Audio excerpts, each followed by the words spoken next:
Welcome to Networking RX, a podcast devoted to helping business professionals like you enhance your networking skills in order to become more proficient giving and receiving quality business referrals and improving the overall quality of your life and the lives of those around you.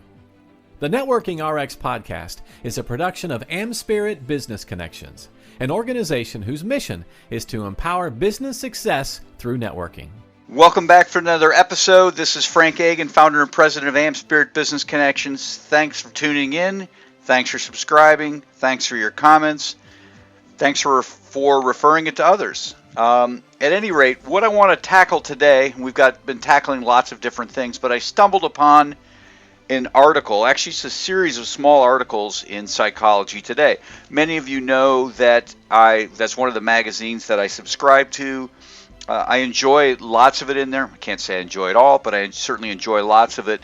But in a recent article, or I shouldn't say recent, it's actually the December 2020 issue, so it's fairly recent, but didn't come out yesterday. But in that particular issue, there's a whole segment entitled "How to Talk to Anyone," and it's got a series of little breakdowns or little short articles talking about different ways to talk to different people. And I want to tackle all of those, not just sitting here all at once, but over time. Today I'm going to tackle one topic, and then later this week I'm going to tackle another.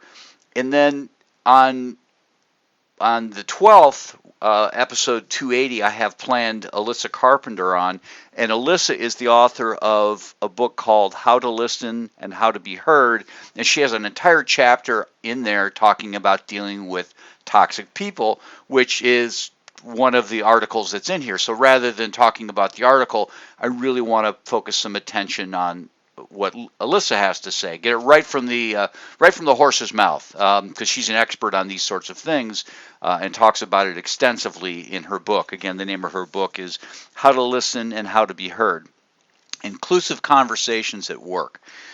At any rate, what I want to touch on today is I want to talk about talking to calm people. People get agitated. People emotions get high. And I don't want, these aren't toxic people necessarily, but these are situations where things are difficult. And you, as it talks about in the article, you never really know what's going on. You know, we don't know what other people's home lives are, and people can come into work, or you can be working with a vendor, or it might be an employee, it might be a client, and everything was fine, and all of a sudden everything's kind of off. However you want to look at it. And you never know what it is. It might be their team lost. I know that sounds very superficial. I live in Columbus, Ohio, land of the Ohio State Buckeyes, and trust me, when the Buckeyes lose, things are a little off with people. They're a little off. And I'm not a Buckeye fan. I don't take great joy in that. But you can just tell people are off. When my team loses, I'm a little off, and that's superficial. But other things are happening. Obviously, we're still dealing with COVID at this point. Vaccines are out there. I don't want to get into that, but there's been a lot going on, and people have dealt with a lot. People have not been able to see family. At any rate, there's lots of things that are making tensions high, and you don't always know what is going on in somebody's life, and I don't know that you necessarily need to know. You just need to know that they're a little off, and they need help managing stress, and so you can certainly be useful in helping them do that. In this article, which was written by Alice Boyes, Boyes, and she's the author of the Anxiety Toolkit. But the first thing that Alice talks about is be human. In stressful situations, people often stop seeing the humanity in those around them and lose sight of the fact that we're all people having a shared experience. And that's very true. When things aren't going well, we think we're the only ones dealing with something not going well. And just to remind people that, wait a minute here, we're all kind of dealing with this, so we all have bad days. There was an episode, not an episode, a situation with one of my franchisees. A loved one was in the hospital dealing with COVID. It's a tense time. I mean, you watch the news and you don't know what's happening, and you just don't know. And you kind of need to try and help calm them and just remind them, hey, listen, we've learned a lot about this virus. Your loved one is really kind of in an age that's not terribly at risk. I know it's not a guarantee, but chances are they're going to be okay. They're going to be okay. You just need to relax. What are the things that the rest of us could help you with, that I could help you with? So you can focus on that. Is there something there? And just kind of reminding them that we're here. There's humanity out there. There's other people. Just sort of relax. The other thing that Alice talks about in this little article is tell people they're doing a good job in a trying situation, and she uses the example of a mother struggling. I guess it doesn't have to be a mother; it could be a father too, but a parent struggling with a child out in public, and that's my kids are grown now, so I don't I could joke about it. My kids are grown, so I don't really have to worry about that, that child meltdown.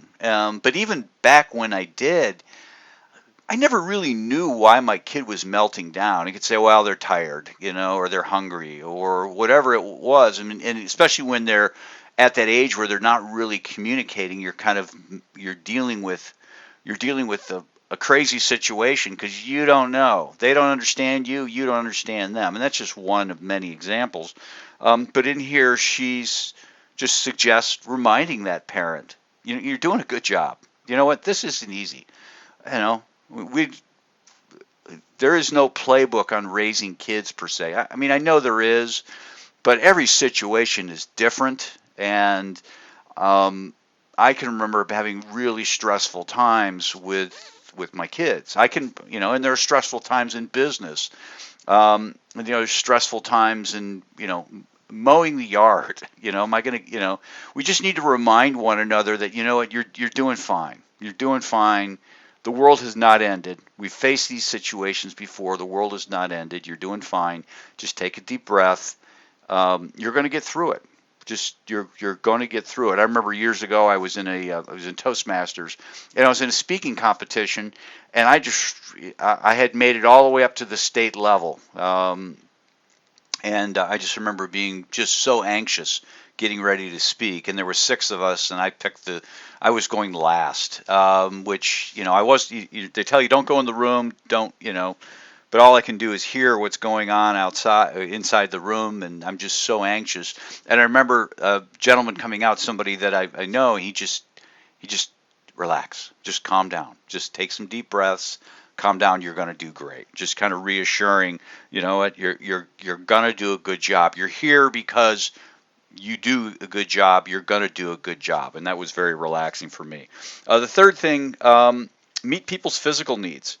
When people are in stressful situations, and this is so true, what Alice talks about in the article is that it's much worse when they're hot, they're cold, they're thirsty.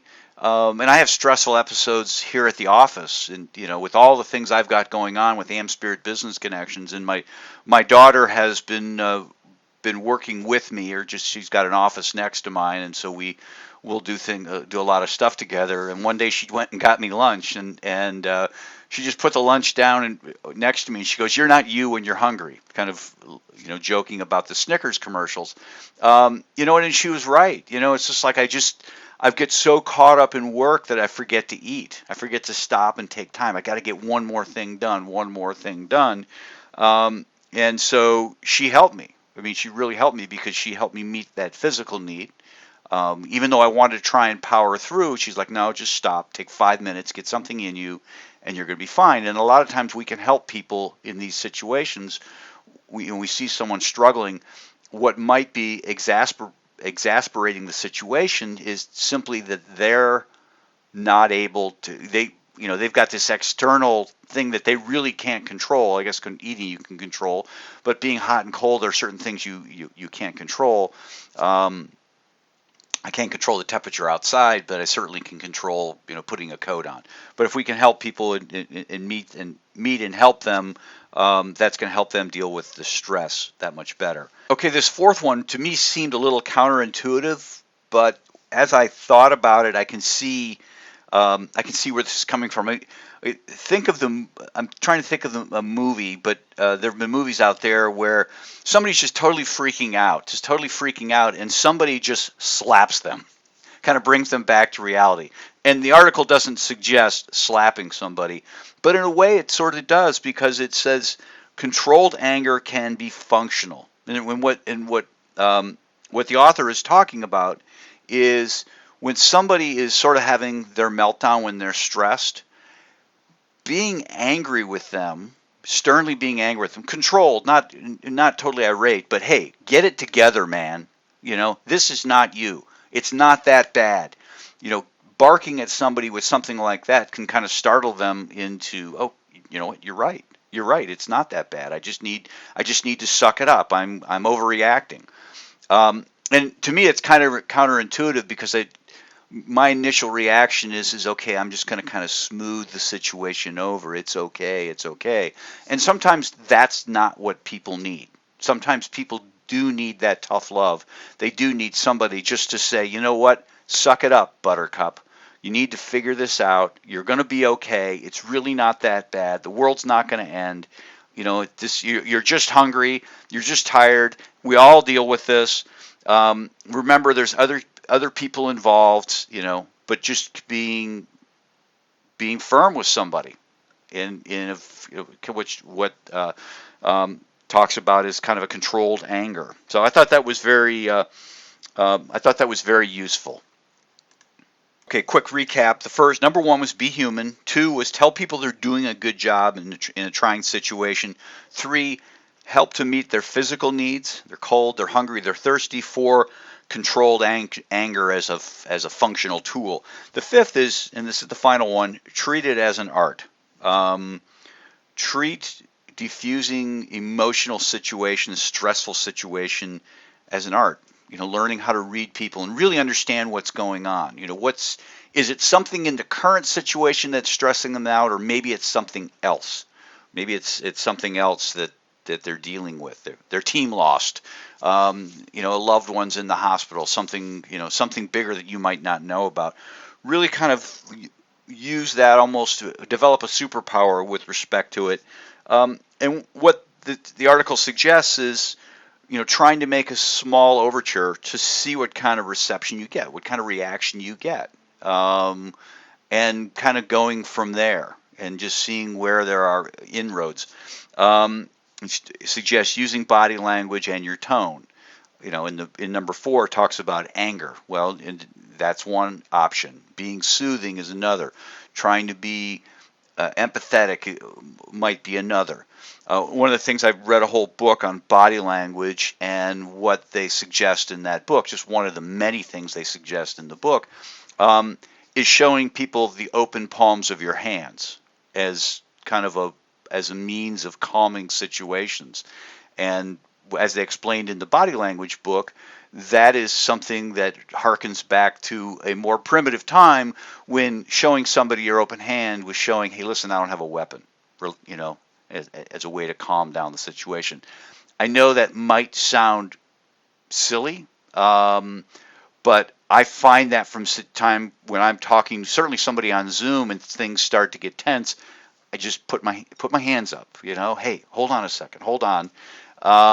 And it just kind of calms the situation. It's, maybe there's more to it than what the body language book talks about, but I don't know what it is, but it works.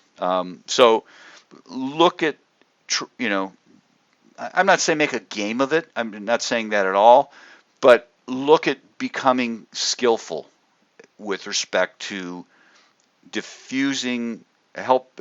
creating calm for people when they're in stressful situations, and that's certainly a way that we can kind of build relationship. People will appreciate it. They'll come to know you, like you, and trust you because you've taken the time to do that. Maybe not in the moment, but eventually they will. Just taking the time to kind of help somebody through that stressful moment. To wrap up, if you know of that entrepreneur, business owner, or professional that seems to enjoy networking, or they appear well connected, maybe they're involved with a chamber or a professional networking organization, they would be a good person for me to meet. I would love an introduction. As you know, being networked is vital to success, and receiving referrals is the most effective means of generating business. So, if you know of such a business professional, work into the conversation if they would rather be a renter or own the building, and they're probably going to chuckle at you. But just indicate that if they're just involved in a networking organization or just involved in the chamber, just a member, they're essentially just renting. And by becoming a franchisee within AmSpirit Business Connections, they have the opportunity to kind of create an organization or organizations, chapters, groups of these sorts of people. And that's a whole different level of being networked. You're not necessarily just being a consumer of what somebody else is creating.